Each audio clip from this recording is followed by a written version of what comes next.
everybody, it is good to see you all. Hands up who has brushed their teeth. Good. Hands up who has got their pyjamas on, ready to go. Very good. I have got a friend that you might like to meet. Oh, he's a bit shy though, a bit shy. So we're going to bring him over here. He is called City Llama. And the reason he's called City Llama is because llamas don't live in the city, they live in the country. But this llama lives in the city, so he's called City Llama. But he's very, very shy. So I've came up with a song to make him a bit less shy. Can you please sing it with me? Yeah? Oh, that would be great. It goes like this. Kind and brave, that's our way. Can we all sing that? Kind and brave, that's our way. And then we're going to go, nice to see you here today. And give him a big wave. Can everybody do that? And then maybe he'll turn round and have a look at everybody. Are we ready? 3, 2, 1. Kind and brave, that's our way. Nice to see you here today. Oh, look, it worked. Well done, everybody. Give yourselves a little clap. So, we are going to read our story. So, everybody needs to get all snuggled into the bed. So, while you're doing that, I'm going to pop City Llama here so he can see. And our story tonight is Stacey Superstar by David Walliams. Oh, you're going to enjoy this one, everybody. Right, are we ready? Are we all tapped in? Good. Off we go. Stacey Superstar by David Walliams. From the moment she made her grand entrance into the world on the day she was born, Stacey Clock believed she was destined for stardom. By the age of 10, the girl was convinced she should be the biggest star who ever lived. In her mind, she had it all planned out. Stacey would reach the very top of the entertainment world, sell millions of albums, and be showered with awards. Then she would play herself in a 5-hour movie of her own life, entitled quite simply, Stacey Clock, the myth behind the legend. In her own lifetime, a huge gold statue of herself would be erected in her hometown and a museum set up in her honour. The Clock Museum would not house any clocks. Instead, it would contain Stacey's personal collection of gowns, awards, and of course, photographs of herself wearing the gowns and holding the awards. This would ensure she would remain famous for centuries after her passing, celebrated until the end of time and beyond. There was just one problem. Stacey had no talent. When she tried to sing, the noise she made was ear-torturingly painful. It wasn't so much singing, more wailing. Despite her poor parents spending every penny they had on singing lessons for their fame-hungry daughter, Stacey never got any better. In fact, she just got worse. Every time the girl practiced her singing, something terrible would happen. Once in her music class at the top of her school, her teacher leaped out of the window with his hands over his ears and fell 5 floors. When he was found on the ground, he had a look of relief on his face. When Stacey took on a huge ballad in the kitchen, her mother screamed and begged her daughter to stop. When the girl refused and just started singing louder, the woman hid in the deep freezer. It took weeks to thaw her out. If she practiced in her bedroom, Stacey's goldfish Beyonce would leap out of its bowl and her hamster Mariah would leap in. Singing in the bath one night, the tiles all exploded off the walls. Performing Christmas carols at a school assembly, the headmistress hit the fire alarm and the school was evacuated. Strolling in the woods and humming to herself, trees would fall behind her. hitting a particularly high note in a love song one night at the local community hall for a group of thankfully deaf old ladies, their cups smashed, showering tea all over them. Practicing scales with her music tutor one afternoon, the lady dived into her grand piano and shut the lid tight. Forced to rehearse at the bottom of her back garden, the shed somehow set itself alight and burned to the ground. Standing alone on top of a hill, as soon as Stacey began singing, a flock of birds fell out of the sky and landed dead at her feet. However, nothing could stop Stacey believing she was the world's greatest singer. She was right, and everyone else was wrong, especially her goldfish. So one day, Stacey decided to enter a TV talent show. She was sure that this would be her first step to stardom. The girl's mother and father begged their daughter not to audition for the ego factor. They knew it would only lead to disaster. Stacey might very well cause the judges and audience to scream for her to stop, or even worse, laugh at her for singing so awfully. "Are you crazy?" protested the girl. "Stacey Clogg is a winner." "You are Stacey Clogg," said Mother. "I know," said Stacey Clogg, "and I, Stacey Clogg, will be crowned the greatest singer of all time, live on TV." Father tried a gentle approach. "But, my darling, what if you just have an off day?" "Stacey Clogg does not have an off day," thundered Stacey Clogg. "But you are Stacey Clogg," repeated Mother. "I know, you fool. My audition will be a triumph.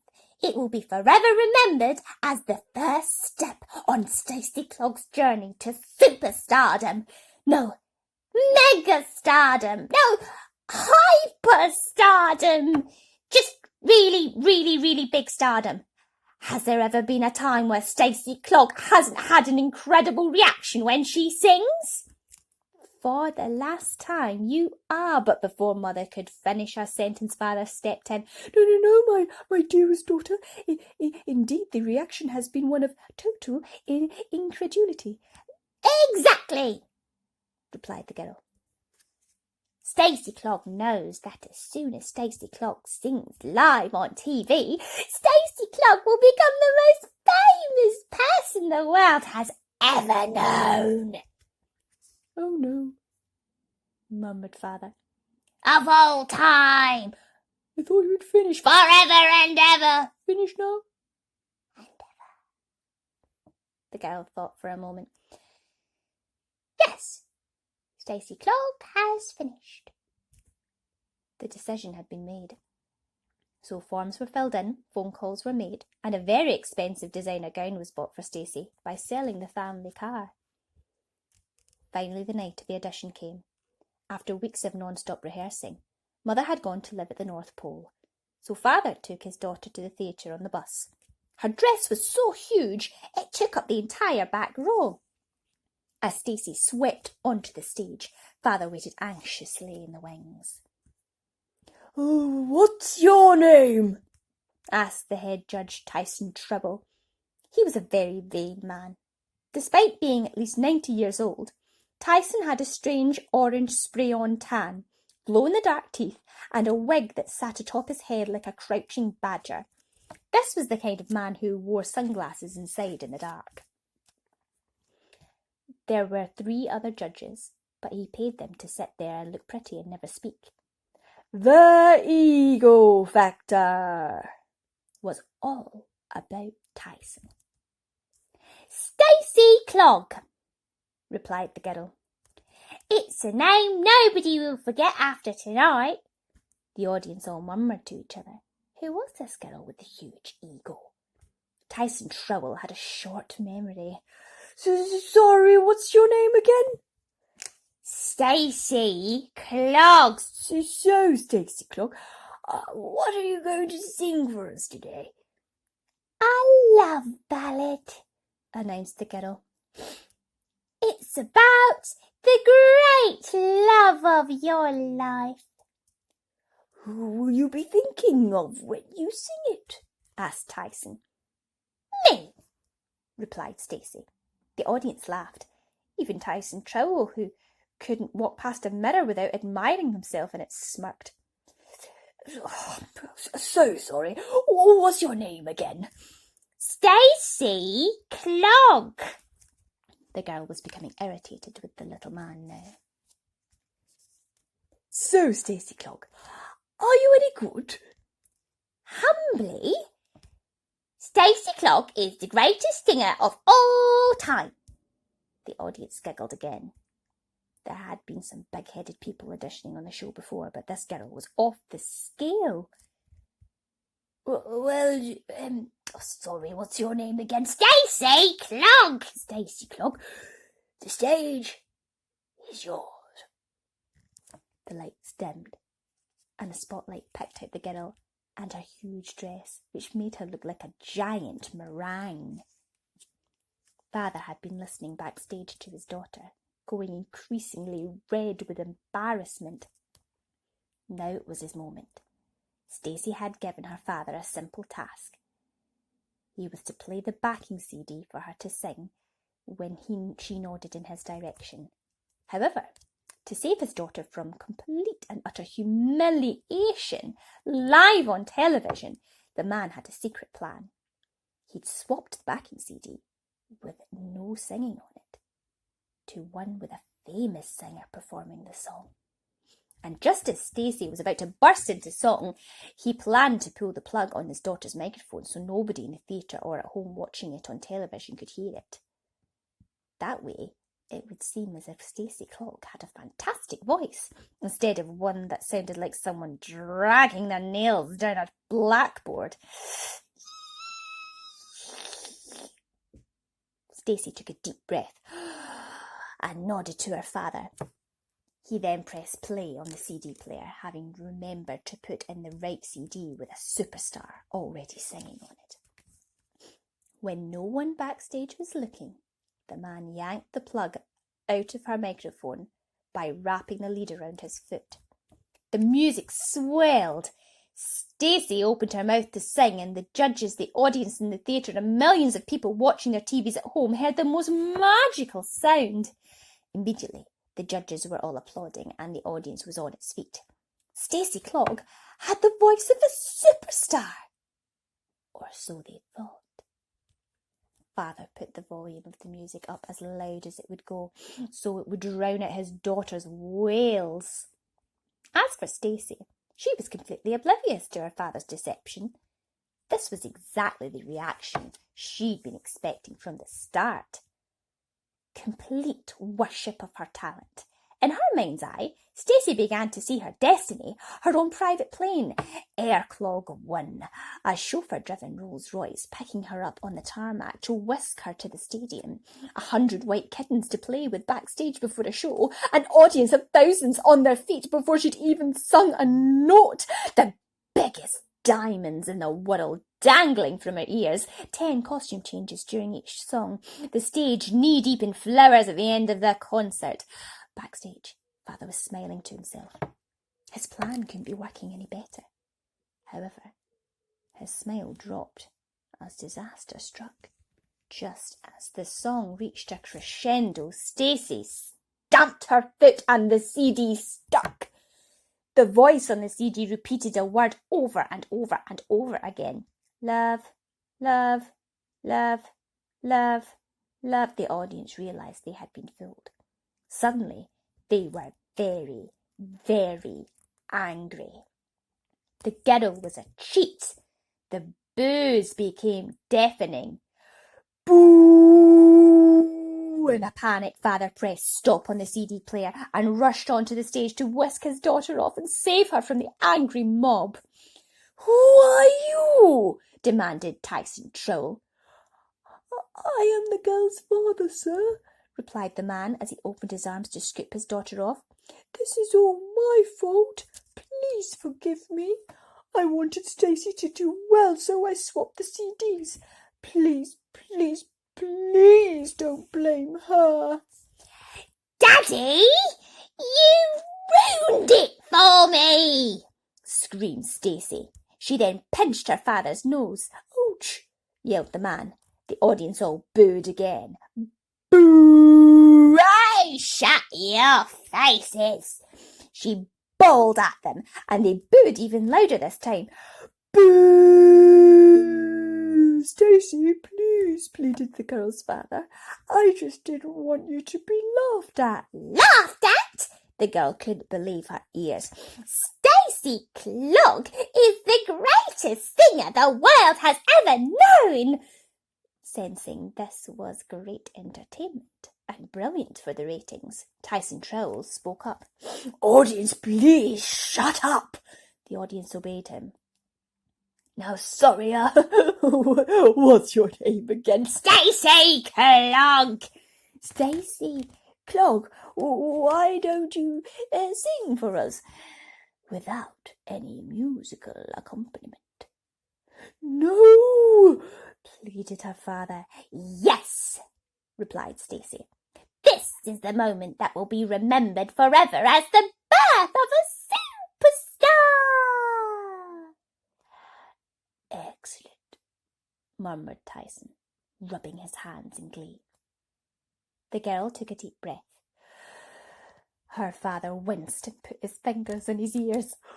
Immediately, a sound so unbearable that you would rather spend eternity being given a wedgie than listen to one more second of it filled the theatre. Ah! Screamed the audience. The noise was so horrendous that Tyson Trowell's wig flew off. Bing! The girl, as always, just carried on. Stacey hit a particularly high note. La, la, la. It was so piercingly high that a crack shot across the ceiling of the theatre. Crack! A giant chandelier fell to the floor. Smash! The walls started wobbling. Wobble, wobble, wobble, wobble, wobble. Ah! The audience screamed and ran for their lives. Tyson desperately tried to find his wig and was crushed beneath tons of debris. No! Squash! Dust was thrown up in the air as if there had been an actual explosion. Whoosh! All of this was captured live on television until people's TV screens turned black as the cameras were destroyed. Ah! Before the entire theatre collapsed. Crash! It was a momentous night in the history of entertainment. One that would never, ever be forgotten. So Stacey's dream did come true. The girl became widely famous, though for being the worst singer in the world rather than the best. The only positive note was that Stacey had hospitalised Tyson Trowell, and he couldn't be on TV for a whole week. Although the theatre had completely collapsed, and there were thousands of tons of rubble, Father refused to give up the search for his daughter. After days and nights of digging with his bare hands, he finally found her. Stacey! The man exclaimed, tears in his eyes. The girl's dress had been ripped to shreds. Her mouth was dry, with dust, and she was covered from head to toe in dirt. When the man tearfully dragged his daughter out of the rubble, her first words were, "Did I get through to the next round?" The end.